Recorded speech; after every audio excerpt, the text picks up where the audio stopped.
اعوذ باللہ من الشیطان الرجیم شیطان مردود سے میں اللہ کے پناہ مانگتا ہوں۔ وَأَقْسَمُوا بِاللَّهِ جَهْدَ أَيْمَانِهِمْ لَا يَبْعَثُ اللَّهُ مَن يَمُوتُ بَلَىٰ وَعْدًا عَلَيْهِ حَقًّا وَلَٰكِنَّ أَكْثَرَ النَّاسِ لَا يَعْلَمُونَ۔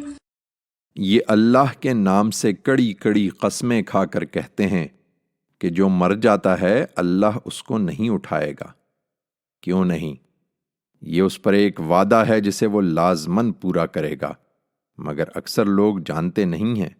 لِيُبَيِّنَ لَهُمُ الَّذِي يَخْتَلِفُونَ فِيهِ وَلِيَعْلَمَ الَّذِينَ كَفَرُوا أَنَّهُمْ كَانُوا كَاذِبِينَ۔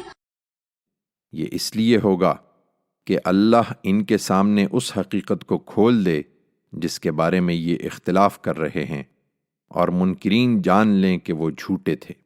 انما قولنا لشيء اذا اردناه ان نقول له كن فيكون۔ یہ ہمارے لیے کچھ بھی مشکل نہیں ہے۔